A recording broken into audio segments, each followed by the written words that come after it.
Buonasera a tutti, buonasera a chi ci sta seguendo. Stasera torniamo in diretta, non solo perché avevo nostalgia delle dirette di Fuori dalla Finestra e degli appuntamenti che abbiamo fatto in questi mesi, con cui abbiamo approfondito tantissimi aspetti di come sta cambiando la nostra vita e tantissime realtà intorno a noi dopo il coronavirus, ma anche perché insomma, è l'occasione per iniziare ad approfondire e a raccontarvi quali sono le motivazioni che mi hanno spinto alla candidatura in Consiglio regionale.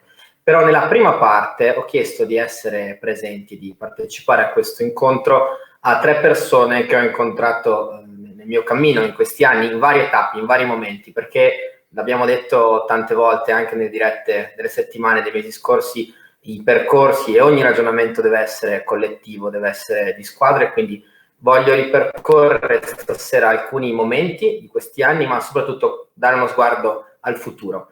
Il primo che si collega e che tra poco vedrete è Alberto Trivelli, che è un amico prima di tutto, eccolo qui. Ciao. Ciao, con cui abbiamo iniziato tanti anni fa, nel senso che ormai sono 12-13 anni. Fai anche 15. Anche 15, quindi cercavo di togliermi anni, sono già in quella fase.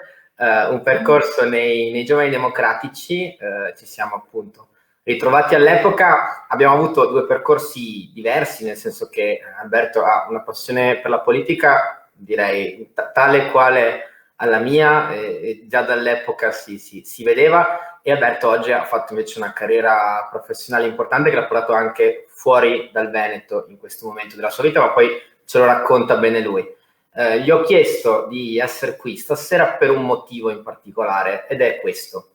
Durante il tempo del coronavirus, insieme abbiamo riflettuto su un aspetto che è stato dirimente e che, devo dire, sta cambiando già oggi le vite di molte persone. Alberto è di Recoaro, ma appunto questo ve lo racconta meglio, e lavora in una grande società del mondo della finanza a Milano, e insomma con lui abbiamo fatto una riflessione importante, che è questa: come l'infrastrutturazione digitale, quindi in questo caso in particolare la banda, l'accesso a internet, può consentire a uno che fa il lavoro che fa lui di tornare a vivere, di vivere realmente nel paese in cui vorrebbe stare, cioè Recoaro, quello dove è nato e cresciuto, senza dover rinunciare ad aspettative, a una vita lavorativa degna di quello che ha studiato, degna del percorso che vorrebbe compiere. È un tema, una riflessione importante, perché sullo smart working, sul lavoro da casa abbiamo sentito tante cose, non è tuttora quello che luccica, ma sicuramente degli aspetti importanti che vanno regolati. Per cui su questo volevo confrontarmi con lui, la prima decina di minuti dedicarla a questo, e quindi insomma, Alberto. Intanto grazie Giacomo, grazie a quelli che ci stanno guardando e che stanno anche commentando con simpatia. Intanto, così abbiamo detto che sono 15 anni ed è passato un bel po' di tempo. Mi piace ricordare però un po' da sempre, da quando ci siamo incontrati per la prima volta, ancora eravamo in via del Mercato Nuovo, in una sede che adesso credo sia un parrucchiere o qualcos'altro. Mi piace ricordare come da subito dall'esperienza dei Giovani Democratici ci sia sempre stato, in quello che era il nostro segretario all'epoca, che non ero io come c'è scritto qui sotto, ma eri tu, la capacità di cogliere sempre il momento politico. Si chiama intelligenza politica, diciamo, quando ne parla qualcuno che ci capisce qualcosa. E io spero veramente, insomma, qua vedo che dal successo di queste dirette le premesse ci sono, che questa intelligenza, questa capacità di cogliere il momento, di questa intelligenza possa beneficiare anche tutta la regione. Andiamo su un tema specifico, visto che noi siamo quelli noiosi che studiano, che conoscono le questioni, no? Allora, infrastrutturazione digitale. Il coronavirus, come ci dicevamo, in realtà prima del coronavirus io e te, no? Però il coronavirus ci stimola una riflessione, cioè ci restituisce un mondo in cui il lavoro cambia profondamente, almeno alcuni tipi di lavoro, chiaramente quelli essenziali non rientrano in questo ragionamento. Cambia perché adesso tante cose che prima, vuoi per pigrizia, vuoi per mancata attenzione all'innovazione, non si svolgevano a casa e necessitavano del lavoro in presenza, ecco, adesso quelle attività possono essere svolte da casa. L'abbiamo fatto da costretti all'inizio, adesso alcuni cominciano anche a gradirlo, diciamo, parlando con colleghi, con altri amici, si vede come questa cosa comincia ad entrare abbastanza nelle corde dei lavoratori. La prima conseguenza è una conseguenza di tipo personale ed è quella che citavi tu prima, il miglioramento del rapporto tra vita privata e vita professionale, il cosiddetto work-life balance. Allora, io questa mattina, anziché prendere la metropolitana, io in questo momento mi trovo a Milano, non so se la conosci. Ho presente. Sì, no, spesso si dice che gli mancano le montagne, le terme, se no sarebbe un piccolo Araquaro.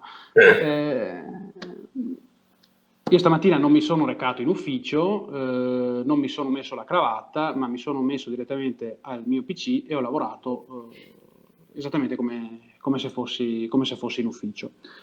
Non ho mangiato al bar, quindi ho risparmiato e in generale ho una percezione del mio bilanciamento tra vita privata e vita professionale che è diversa da quella che avrei avuto se fossi andato in ufficio.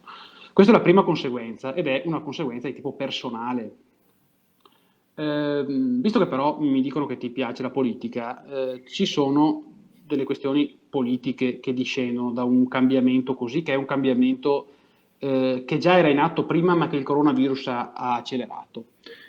Alcune conseguenze politiche, ad esempio, come tu dicevi, la possibilità tramite questo, cioè c'è una conseguenza che io direi demografica, cioè possiamo pensare questa modalità di lavoro come una modalità di ripopolare alcune aree che si sono via via svuotate perché ad esempio i lavori come quelli inerenti al terziario avanzato, i lavoratori di questi settori sono naturalmente portati a recarsi dalla campagna, diciamo nel mio caso dalla montagna, alla città.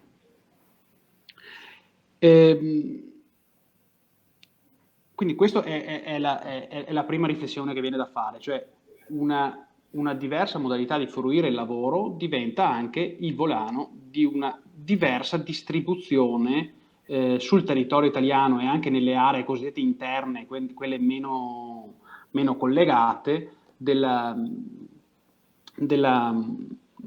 ripopolare, insomma, di riportare tante persone a stare nei luoghi meno collegati. Allora, questo necessita di un cambiamento di cultura aziendale che, come dicevo prima, sta in parte già avvenendo. E c'è però un tema grosso che è infrastrutturale ed è quello su cui mi interrogavi specificatamente tu. Cosa voglio dire? Io, come dicevi, vengo da Requaro, un paese piccolo di montagna dal quale io ho lavorato tranquillamente durante il coronavirus con una dotazione infrastrutturale in quel momento sufficiente.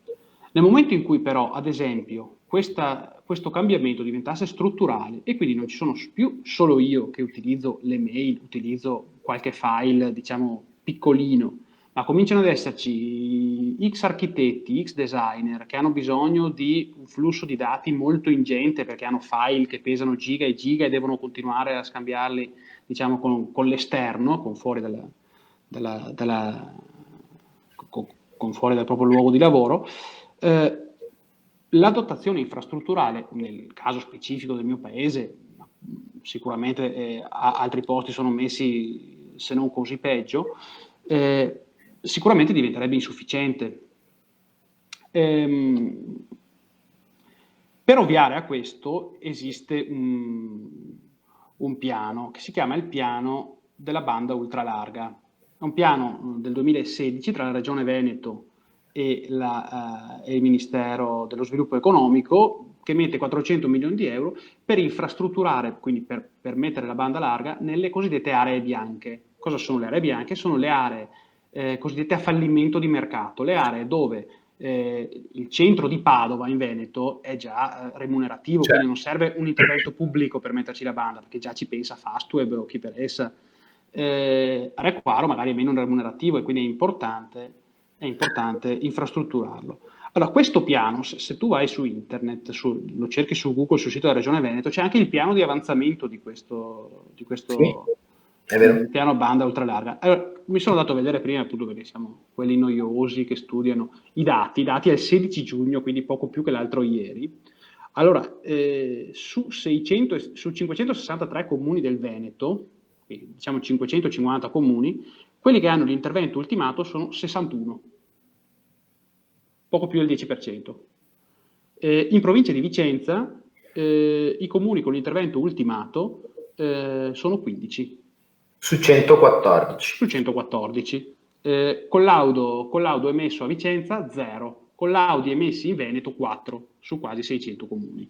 Certo.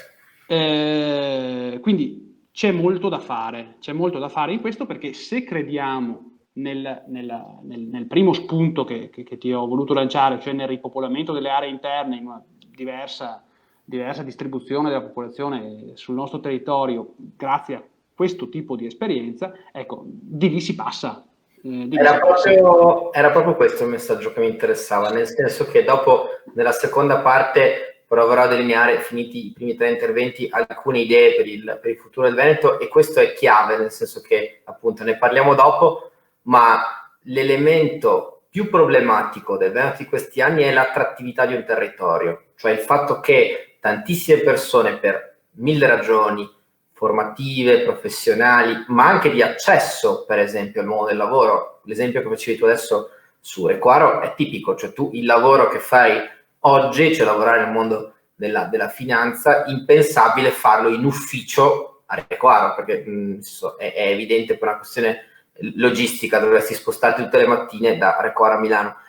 Invece una infrastrutturazione digitale di buon livello in un territorio, soprattutto nei territori in cui ci sono i comuni più piccoli, nei territori più in difficoltà, ovviamente, perché nei capoluoghi, come dicevi tu prima, è già vantaggioso mettere giù la banda, può cambiare la storia e il destino di un territorio. Quindi, insomma, era questo il messaggio che mi interessava lanciare con te e che secondo me era chiave, perché è chiave per pensare a un Veneto diverso.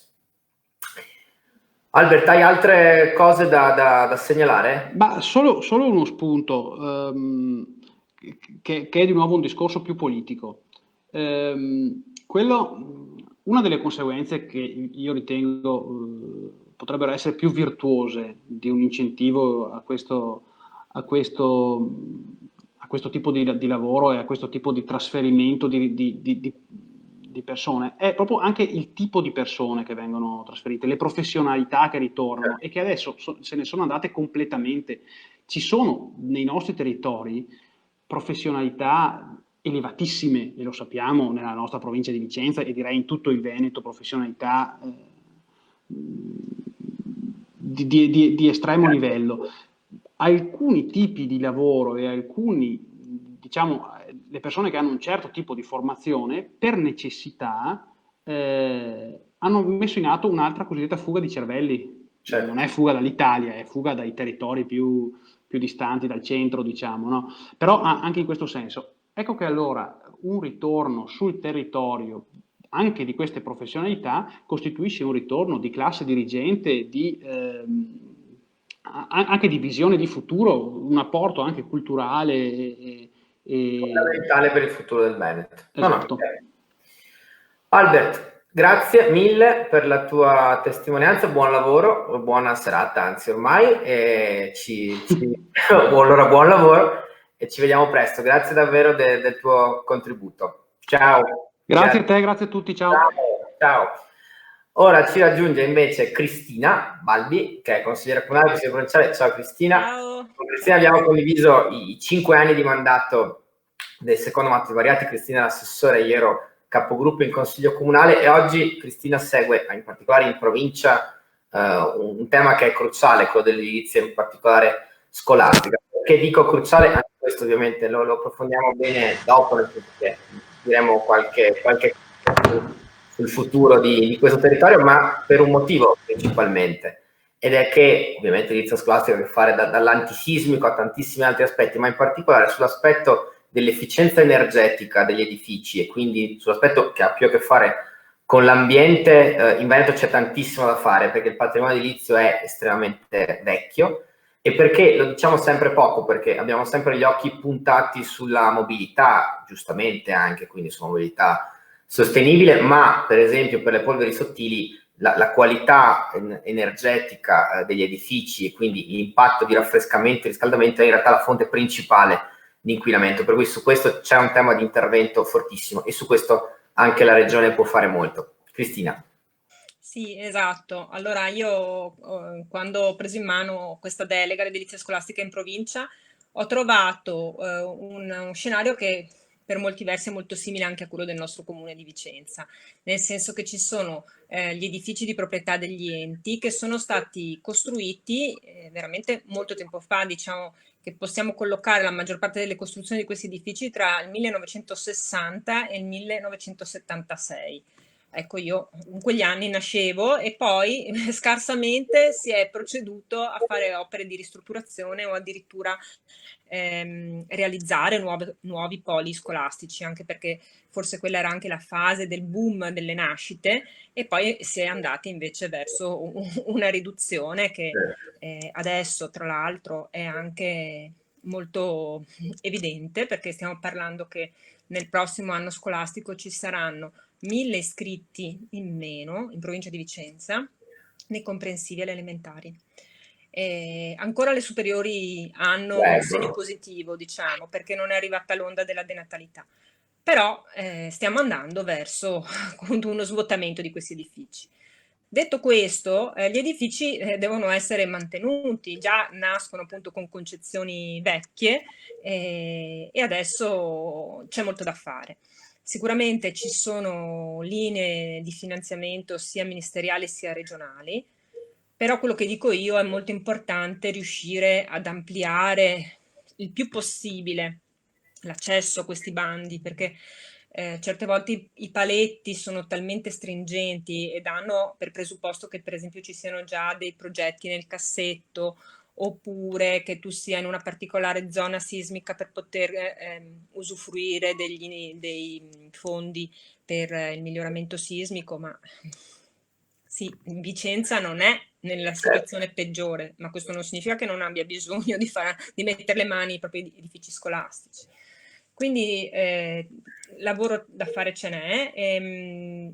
La provincia di Vicenza conta 89 edifici di proprietà. Molto c'è da fare, dicevo, io adesso per esempio sono riuscita finalmente ad arrivare alla definizione, spero insomma ad una selezione prima possibile anche rispetto a questo tema dell'efficientamento energetico dell'energy manager, che sarebbe una figura prevista normativamente, ma che molti enti ancora non hanno. E ecco, su questo tema che tu dicevi che è centrale, avere una competenza che permetta di negoziare anche condizioni nei contratti oppure di individuare quali sono gli edifici a cui mettere mano prioritariamente, è una condizione necessaria e urgente, secondo me.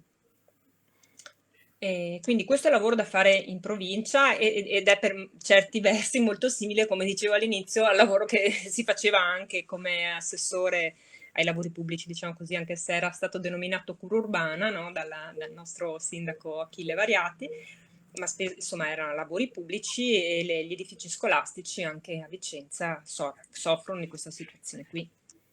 Ma Cristina, se tu dovessi dire dal punto di vista di ciò che è più urgente, è l'intervento di fatto sul patrimonio scolastico, giusto? È il ragionamento vero è questo, cioè c'è un tema di efficientamento e di adeguamento degli edifici. Assolutamente sì. Allora, ci sono vari filoni, diciamo, tutti hanno una propria caratteristica, c'è anche quel filone della vera e propria ristrutturazione per rendere dignitosi gli stabili, no? Perché certe volte entriamo negli edifici scolastici e se noi andiamo a visitare le batterie dei bagni, ecco, spesso li troviamo così come erano quando abbiamo studiato noi, con le porte sfasciate, intasati, eccetera. Quindi questo, anche se non ha come dire, una connotazione particolarmente, diciamo così, altisonante, ecco, però comunque rende decoroso l'utilizzo di una scuola da parte degli studenti. Questo è il livello base. Poi abbiamo il livello della struttura, quindi il fatto che sia una struttura sicura, e quindi il controllo dei solai, dei controsoffitti, il controllo che le finestre non siano pericolose come vetri, insomma, come rischio che vadano in frantumi o che cadano addosso agli studenti, il livello del miglioramento sismico. E poi invece abbiamo, diciamo, il salto di qualità che rende l'edificio effettivamente anche più confortevole, ed è quello dell'efficientamento energetico, quindi cappotti, tetti, diciamo così, coibentati, ventilazioni, cambi delle caldaie degli impianti obsoleti. Tutto questo fa sì non soltanto che gli studenti siano appunto in un ambiente più confortevole, ma fa in modo che l'edificio pubblico sia passivo in qualche modo, no? Non crei con le proprie immissioni un peggioramento della situazione ambientale. E se guardiamo i dati, effettivamente i problemi maggiori vengono proprio dagli edifici pubblici, in primis le scuole, in effetti, se pensiamo al riscaldamento, no?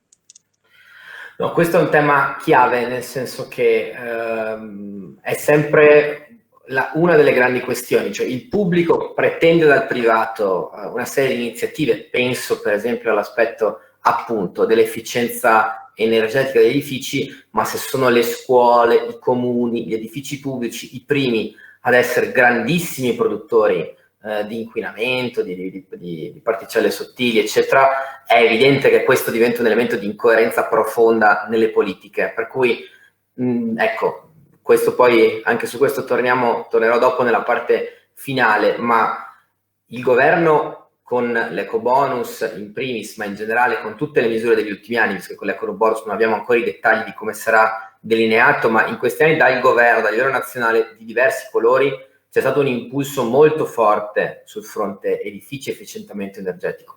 Penso realmente che soprattutto se arriva l'ecobonus in una forma che sia realmente spendibile e in modo semplice, ci sia una grandissima opportunità anche per la regione per mettere a sistema questa attività e per fare in modo che ci sia un grandissimo piano di veramente di rigenerazione degli edifici, di sistemazione complessiva, perché è un momento in cui ci ritroveremo ad avere tantissime risorse pubbliche, non perché arrivino dal cielo, ma perché arrivano a debito, ricordiamocelo, e quindi come spendiamo quei soldi diventerà decisivo. Per cui, ecco, per chiudere il ragionamento che faceva Cristina, spero, immagino, credo, voglio credere che una quota importante di quelle risorse che arriveranno dal governo nei prossimi mesi, nei prossimi anni, perché insomma arriveranno, perché è vero che stanno arrivando lentamente, ma lo stanziamento esiste, per cui arriveranno, vengano utilizzate su questo fronte, perché è uno dei fronti veramente di emergenza, anche per un'altra ragione, lo dicevi tu prima ed è un tema a cui tengo molto. Un paese in calo demografico costante deve fare due cose: da un lato combattere quel calo demografico e mettere in pista immediatamente forme e norme che aiutino a bloccarlo e a invertire la tendenza, ma dall'altro deve anche capire che in un momento in cui calano le persone, il primo punto è lavorare sugli edifici che hai già, per cui è rigenerare spazi vuoti, perché l'idea dell'espansione orizzontale delle città, dell'espansione orizzontale, diciamo così, e quindi del consumo di suolo, è un controsenso in un momento in cui siamo sempre di meno, cioè si va a logica, esattamente come combattere la chiusura degli esercizi commerciali semplicemente, certo che ha senso mettere incentivi, trovare il modo di tenerli più aperti, ma nel momento in cui tu non hai le persone che abitano i quartieri, penso ai centri storici, ma vale per qualsiasi quartiere, è evidente che quelle realtà non riescono a vivere perché non ha nessuno che consuma. Quindi, ecco, in questo senso l'investimento sugli edifici, sull'efficientamento energetico, in particolare delle scuole e degli edifici pubblici, penso possa essere uno degli elementi fondamentali nei prossimi anni. Assolutamente sì, sono d'accordo con te. Tra l'altro c'è già da qualche anno questa cosa, si chiamava inizialmente il conto termico 2.0 perché era quello che era stato adeguato anche agli enti, alle pubbliche amministrazioni. Per cui il problema è, come sempre, che anche gli enti sono un po' lenti, no? Perché serve la fase di reperimento delle risorse, la fase della progettazione, la fase poi delle gare, l'avvio dei lavori purtroppo è la cosa che sempre mi pesa, insomma, avviene parecchi anni dopo il pensiero che l'amministratore ha avuto.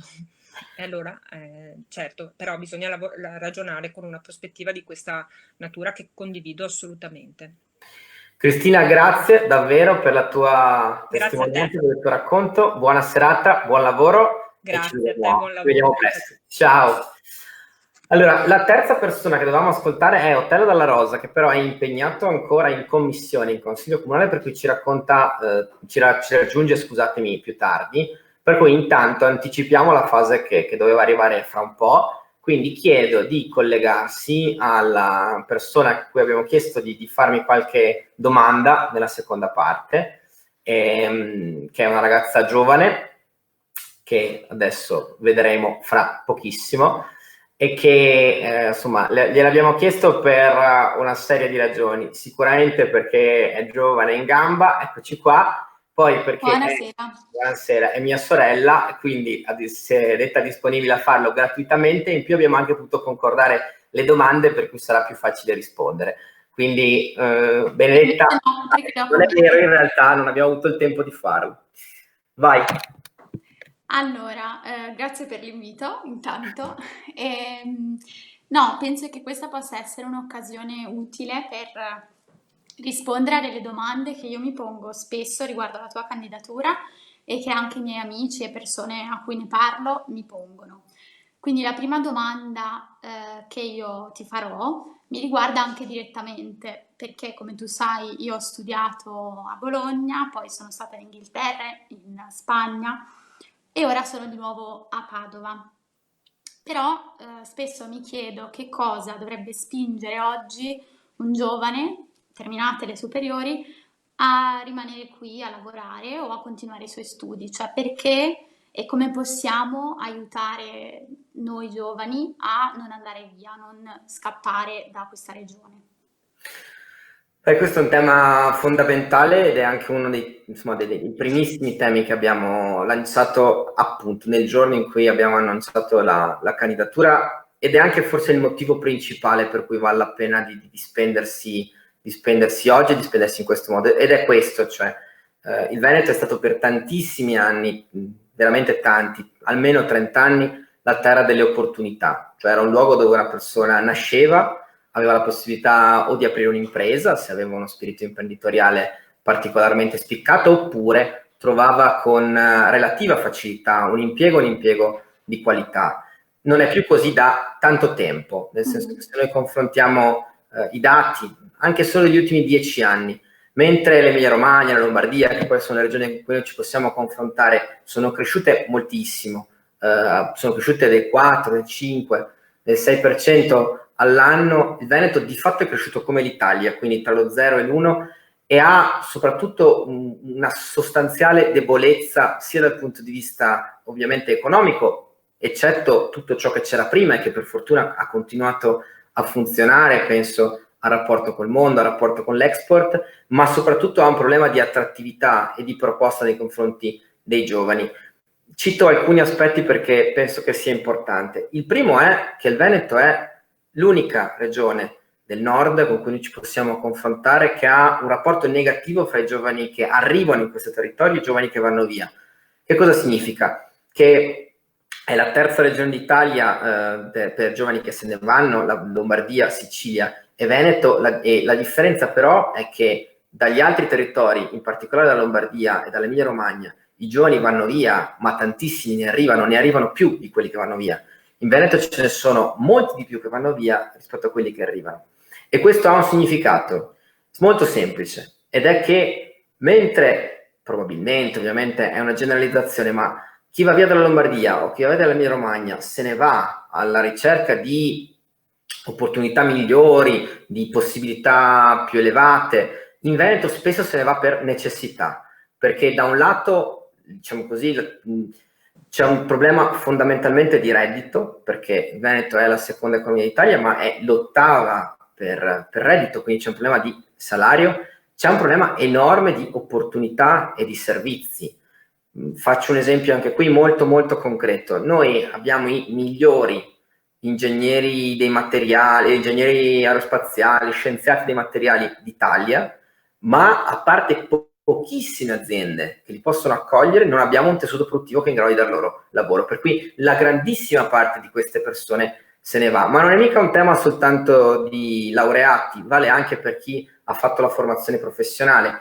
I CFP, cioè i centri di formazione professionale, che sono quelli appunto che formano all'attività lavorativa, in Veneto funzionano, ma per esempio in tante regioni d'Italia, penso alla Lombardia, non durano solo 3 anni, ma hanno il 4º anno finanziato. In Veneto il 4º anno è finanziato alcuni anni sì, alcuni anni no, e sono finanziate poche classi, e per esempio non danno e non formano abbastanza meccanici, meccatronici per le aziende del territorio. Per cui lo spazio per l'allineamento fra l'attività formativa e l'attività lavorativa in questo territorio è enorme, e da questo deriva direttamente poi la qualità dell'impiego e la possibilità di trovare un lavoro. Questo è un territorio che ha delle straordinarie caratteristiche, ma che per troppo tempo si è pensato che potesse funzionare a prescindere, che potesse funzionare indipendentemente da una guida, da un pensiero. Anche qui, esempio molto molto concreto. Un tempo funzionava tantissimo il fatto di avere piccole imprese in cui ciascuno apriva un garage, fondava un'impresa e con quell'impresa dopo riusciva a far crescere la propria famiglia, a dar da lavorare ai figli e ad altre persone. Oggi è assolutamente evidente che quel modello ha bisogno di essere cambiato e rilanciato, perché nella competizione di oggi la piccola impresa fa fatica a fare, per esempio, un elevato contenuto tecnologico. Ci sono aziende eccezionali in Veneto, ma sono casi isolati. Per dire, l'Emilia Romagna ha saputo aggregare e costruire un tessuto imprenditoriale distretti molto meglio di noi in questi anni. Allora, qual è alla fine la risposta? La risposta è che perché i giovani restino qui e abbiano lo spazio e la possibilità di farlo, serve un pensiero, serve creare opportunità di crescita e di sviluppo, serve un lavoro fondamentalmente sulle università e sul mondo della formazione, e serve un lavoro sul mondo dell'impresa. Così come serve un lavoro sulla mobilità, perché questa è una regione che sul fronte, per esempio, della mobilità pubblica è assolutamente arretrata. In altre parole, serve avere un pensiero di una regione diversa, perché l'idea che tutto si possa autoregolare forse un tempo poteva funzionare, ma oggi non funziona più. Quindi il messaggio che ci dai è che, pur essendo una tematica così complicata, è qualcosa su cui si può effettivamente agire e concretamente anche, giusto? Sì, nel senso che è evidente, non c'è niente di semplice e non ci sono ricette facili per problemi estremamente complessi. Però prendo per esempio il mondo dell'università. Noi abbiamo università eccellenti, però anche qui impera l'idea che il piccolo è bello, per cui Verona fa il suo percorso, Padova fa il suo percorso, Venezia fa il suo percorso, con il rischio intanto di avere molti doppioni, e questo è un grande problema, c'è corsi molto simili se non identici, e dall'altro di non costruire per esempio una grande operazione di marketing in tutta Italia, ma io vorrei dire in tutta Europa e nel mondo, di ciò che siamo in grado di offrire. Anche qui io ho avuto la possibilità di studiare a Bologna all'università. È sintomatico che tutti i giovani più in gamba del sud Italia si fermino a Bologna e pochissimi arrivino fino in Veneto. Questo non dipende dalla qualità dell'insegnamento, nel senso che a Bologna è un'ottima università, ma non è migliore probabilmente per tanti versi rispetto a quelle del Veneto, ma ha una capacità di presentarsi, di fare un'attività di marketing e di racconto nei confronti delle altre regioni d'Italia che è completamente diversa da quella del nostro territorio. Quindi ho voluto prendere l'esempio di università per farne uno, ma si potrebbe fare su tanti fronti. In realtà il primo tema è fare rete, aggregare e lavorare insieme, cosa che in questi anni si è fatto pochissimo, ma che può fare veramente la differenza. Grazie. E quindi, lasciando stare adesso questo problema, mi chiedevo qual è l'altro punto che ti viene in mente per primo, su cui si possa agire di nuovo concretamente nella nostra regione. Ne ho detti diversi prima, li ho accennati, non possiamo farla troppo lunga, ne dico un paio, ma uno perché ha ovviamente molto a che fare con la regione, che è il tema della sanità, e ci arrivo dopo. Il primo ha molto a che fare con la regione, anche se non occupa come la sanità più del 70% del bilancio della regione. La mobilità perché? Perché forse è uno degli aspetti su cui siamo più indietro in assoluto. Anche qui, torno al discorso di prima, la prima domanda che mi facevi relativamente a perché un giovane dovrebbe o non dovrebbe, oggi purtroppo in tanti casi, restare in Veneto. Uno dei temi fondamentali è come i ragazzi si spostano e come le persone vanno a lavorare. Perché un ragazzo dovrebbe decidere di lavorare e vivere in Veneto invece che a Milano, dove prende, monta su una metropolitana la mattina, smonta alla stazione successiva e va a lavorare? Perché dovrebbe stare in Veneto, dove per fare qualsiasi spostamento ha sostanzialmente bisogno della macchina? Ce ne sono ovviamente diverse risposte, ne prendo una per non occupare troppo tempo. Di tutte le opere pubbliche che in questi anni sono state rinviate, ripensate, qualcuna poche fatte, quella che è stata cancellata è la cosiddetta SFMR, cioè la metropolitana in superficie, detta in modo meno, diciamo così, nascosto, un treno ogni 20 minuti che colleghi le città del Veneto, ma non solo le città, anche i paesi, perché l'altro pezzo fondamentale della metropolitana in superficie, cioè del progetto di aumentare il trasporto ferroviario in Veneto, era anche il fatto di collegare i centri più piccoli, non solamente i centri grandi. Bene, perché è stato cancellato? Perché su questo non c'è stato nessun pensiero, e invece quella sarebbe la vera differenza. E anche qui, esempio molto concreto, qual è la differenza fra un treno e una metropolitana? Non tanto che la metropolitana corre sottoterra e il treno sopra, ma è che se io vado a una stazione di un treno, per andare a prendere un treno guardo a che ora passa il treno, per cui vado a prenderlo solo se vedo che arriva all'orario che voglio io. La metropolitana, io vado alla stazione e so che nell'arco di 10, 15, 20 minuti la metropolitana passerà, per cui io so che ho un trasporto sicuro che mi porta a lavorare. Allora, in questo senso, sul trasporto regionale, sul trasporto ferroviario in particolare, in questi anni siamo rimasti clamorosamente indietro, ed è un problema enorme per chi abita in questa terra, ma ne aggiungo un altro ancora più semplice.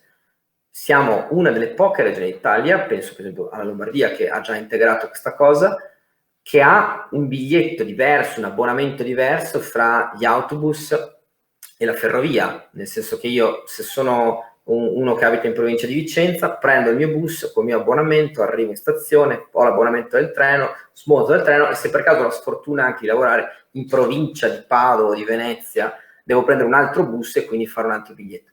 Integrare il trasporto pubblico, quindi pensare a un unico abbonamento per tutti, sarebbe il minimo sindacale, ma anche su questo siamo indietro, per cui su questo fronte c'è tantissimo da fare. In alcuni casi sono cose costose che chiedono investimenti, ma in altre sono semplicemente cose che sono state trascurate.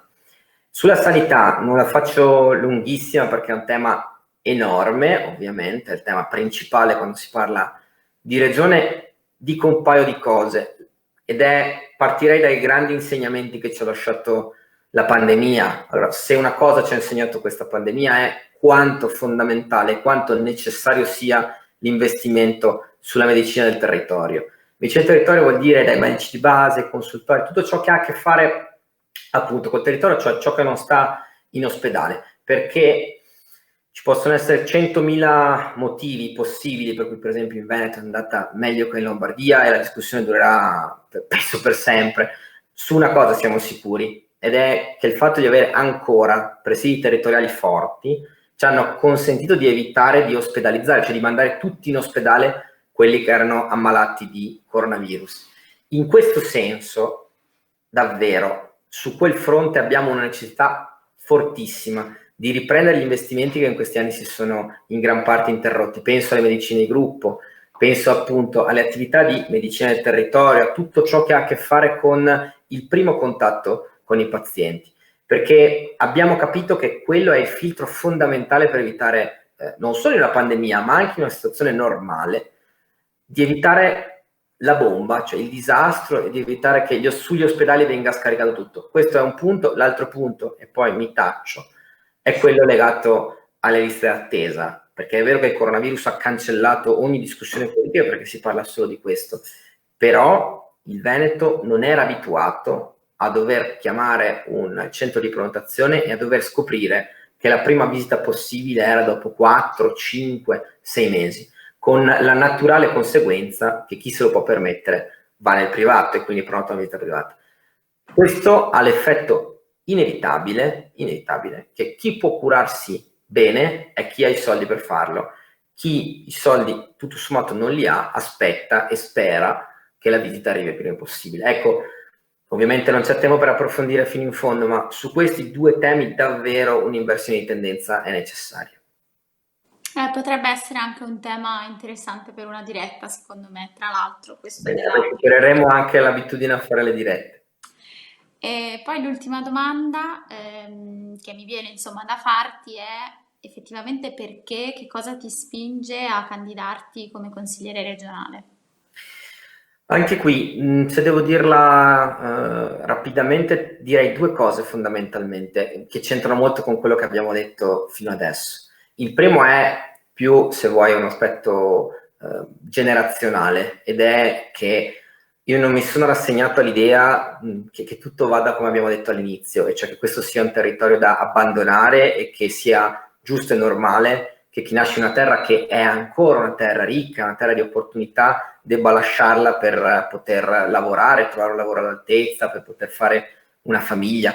E credo che si possa fare moltissimo, qualcosa l'abbiamo detto prima, per evitare che questo accada. Per cui mi piace l'idea di potermi impegnare su questo fronte, anche perché è un territorio straordinariamente non solo vasto, ma anche vario. Per cui conoscerlo, approfondire, provare a dare un contributo su questo mi piacerebbe moltissimo. E questo è l'aspetto più generazionale. E il secondo è più politico, se vuoi, ed è che il grandissimo problema, perlomeno negli ultimi 10 anni, del centro-sinistra, o perlomeno di chi ha provato a costruire un progetto alternativo alla Lega, è stato quello di trovarsi a pochi mesi dalle elezioni, di decidere un candidato e di provare ad andare avanti in qualche modo. Invece no, è evidente che serve tempo, serve investire sul territorio, serve fare un lavoro con calma, serve aggregare forze, serve conoscere il territorio, serve incontrare le associazioni, i sindacati, le categorie, serve fare un lavoro che abbia del tempo, perché i progetti e le dimensioni della politica non si costruiscono in campagne elettorali, si costruiscono durante la vita e durante il periodo in cui o si governa o si sta all'opposizione.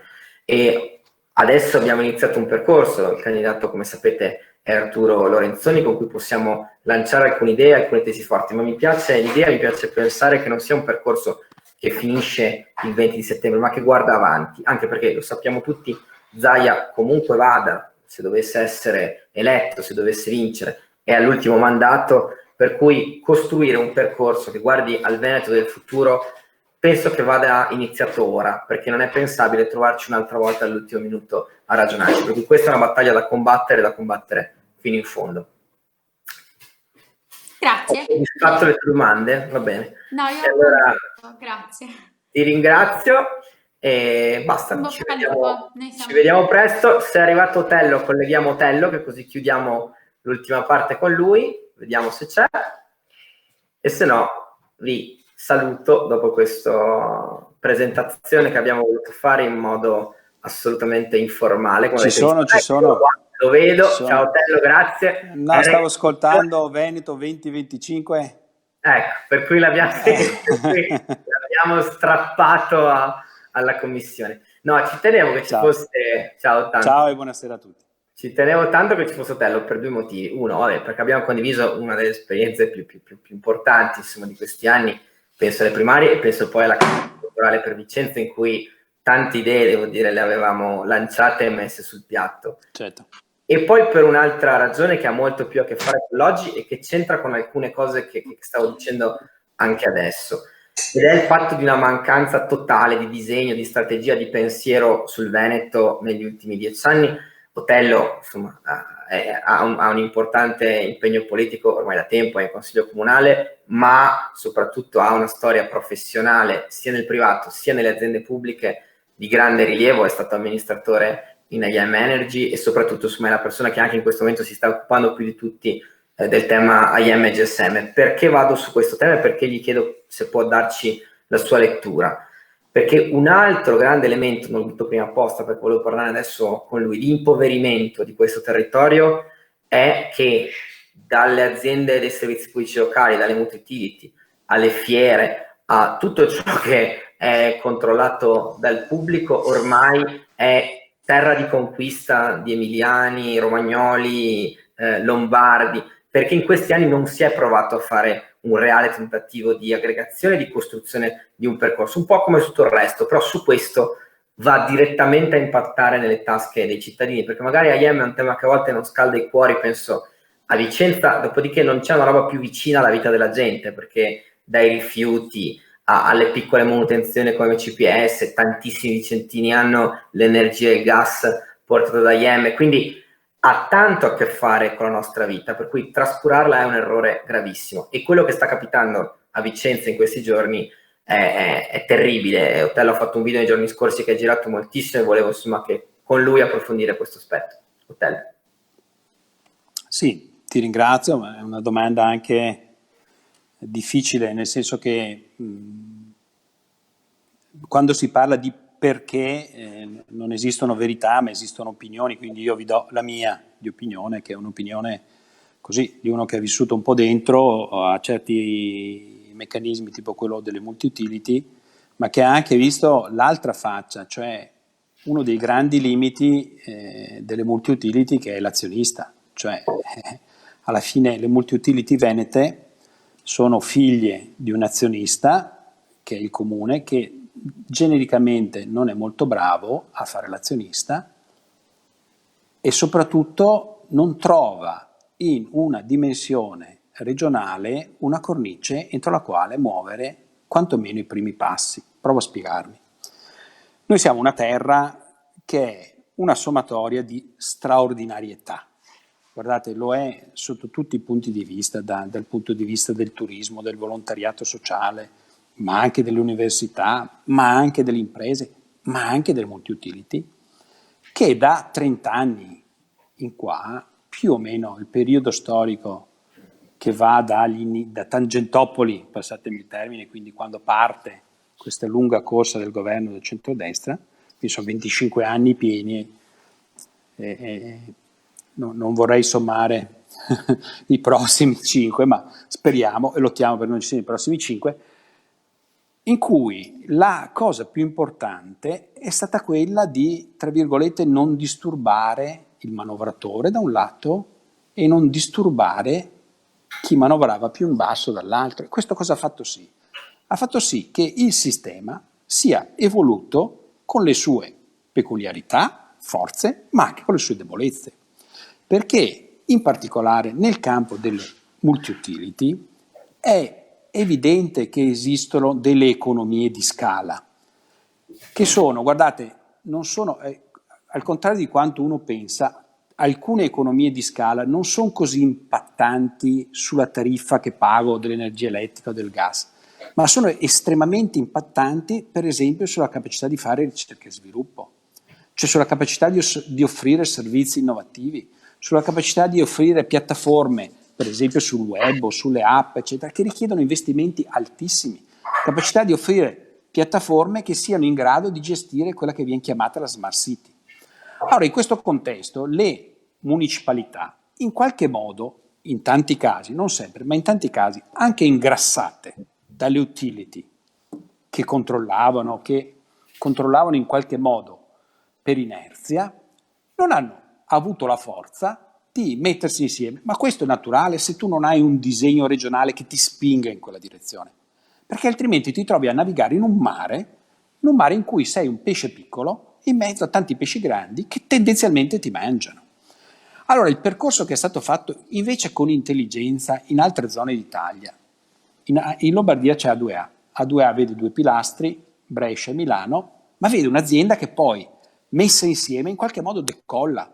E decolla grazie anche al fatto che l'azionista rimane fondamentalmente pubblico, a maggioranza pubblico, ma soggetto a regole di trasparenza, di mercato, eccetera, che sono quelle della borsa.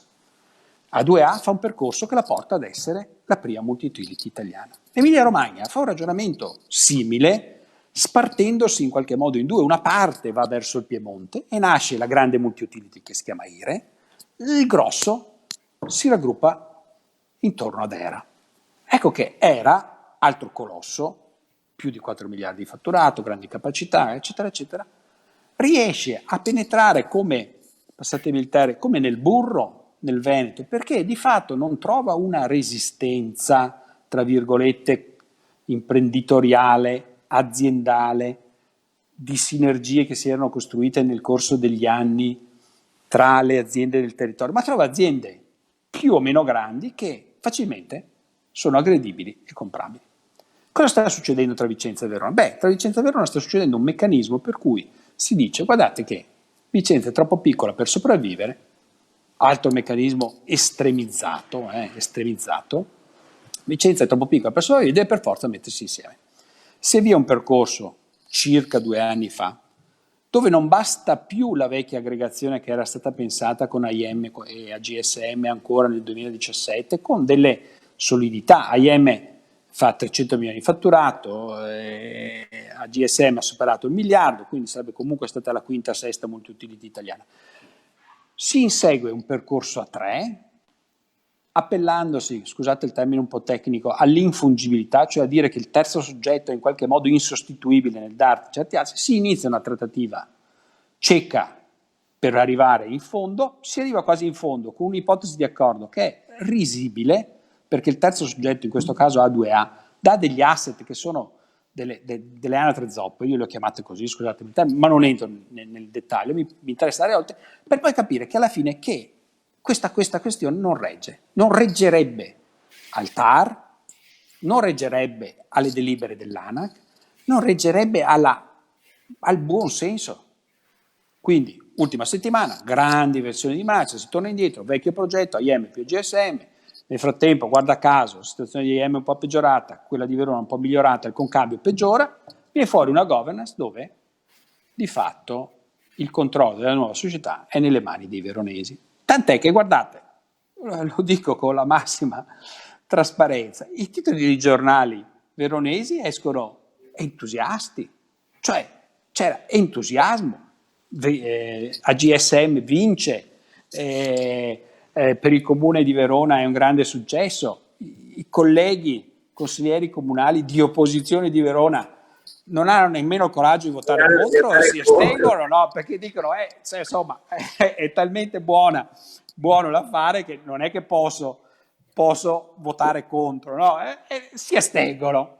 Sta roba che mi è stata rifacciata adesso in commissione, io ho detto, ci dovreste pensare a questa cosa qua, che l'opposizione si astenga su un'operazione, forse andava bene a Verona, no? Ecco che però nascerà, forse, Vicenza più Verona, che è una società che nasce e sarà veronese, passatemi il termine, sarà veronese. Si chiamerà GSM, giusto, tra l'altro. Quindi. Si chiamerà GSM, fatto salvo che gli cambino il nome per ricordarci un po' di dignità in più, spero, almeno quello, che non sia... Perché sai, bisogna anche vincere, ma saper vincere, no? Quindi almeno io spero che il nome lo cambieranno, qualche riconoscimento ce lo daranno. E nascerà questa società, e nascerà, ma in che contesto nasce? In un contesto in cui il Veneto ha già perso. Ha già perso, nel senso che ha già dentro tutta una serie di grandi multi-utility che hanno già posto i paletti. Può darsi che riusciamo a fare dei passi avanti verso il Trentino, dove c'è Alperia, sono Dolomiti e altre 2 società che valgono circa 1 miliardo, ma qual è il senso del ragionamento finale? Il senso del ragionamento finale, Giacomo, è quello che dicevi tu prima, l'hai citato sulla metropolitana in superficie, eccetera. Il Veneto è una sommatoria di tante cose, non riesce a fare sistema. E questa cosa la vediamo su tutto, guardate, la guardiamo sul trasporto pubblico, come hai detto tu, ma lo vedi anche sul meccanismo delle business school. Abbiamo il COA, che è una business school eccellente, ma non è la business school di tutto il Veneto. Cioè abbiamo Padova, che è un'ottima università, straordinaria, ma abbiamo Venezia, che è un'ottima straordinaria, e tutti e due fanno economia, ma caspita, abbiamo il Politecnico del Veneto, che ci abbiamo pensato 50 volte, non siamo mai riusciti a farlo. Ecco, sono infiniti i casi che dimostrano in cui la carenza di un disegno regionale faccia prosperare piccole cose, ma non riesca a creare sistemi. e non creare sistemi grandi vuol dire che si fa fatica a offrire occupazioni di alta qualità, si fa fatica a regalare, scusate il termine, si fa fatica a dare salari giusti, dignitosi a ragazzi che fanno percorsi di studi importanti, e questi se ne vanno. Cioè la cifra del fallimento del sistema veneto sono i ragazzi di talento che se ne vanno. E abbiamo iniziato il nostro ragionamento proprio con questo, per cui devo dire c'è un filo conduttore e detto da, insomma, Otello non l'ho detto prima, ma oggi è direttore generale di una grande azienda del territorio, per cui ha un osservatorio, ha un osservatorio particolare su questo. Quindi... No, c'è una fatica enorme a trovare talenti e ragazzi che abbiano voglia di restare nel territorio, e lo dico per esperienza di vita vissuta. Adesso c'è la parentesi del Covid che rende incomprensibili queste cose, ma la verità è questa. Otello, grazie davvero della disponibilità, grazie del tempo, torni in commissione penso, quindi ci provi, buona riunione, grazie mille. Grazie, in bocca al lupo, Ciao. 20-25. Ciao Giacomo. Allora, abbiamo ascoltato prima Alberto Trivelli, poi Cristina Valvi e infine Otello Dalla Rosa, perché abbiamo voluto provare a dare un quadro non solo insomma, delle esperienze passate, ma anche di alcuni temi cruciali che ci aspettano e che svilupperemo nei prossimi mesi, insomma nei prossimi 2 mesi che ci separano al voto. Volevamo dare un senso appunto di visione complessiva, perché ecco, se dobbiamo riassumere e chiudere questa chiacchierata di stasera, questo è il grande elemento, questo è ciò che più è mancato in questi anni, una visione, un pensiero sul Veneto che fosse in grado di far rete su tanti aspetti, su tanti modi, su tante realtà, e che gli consentisse di essere realmente moderno, realmente all'altezza della sua storia e dei tempi che stiamo vivendo. Ma insomma, oggi era solo la prima tappa, avremo tante occasioni di incontrarci, si spera, se il coronavirus ce lo permetterà, in presenza nei prossimi mesi, e se no lo faremo ancora qui, per cui intanto vi ringraziamo per averci seguito, vi auguriamo buona serata. Grazie a tutti.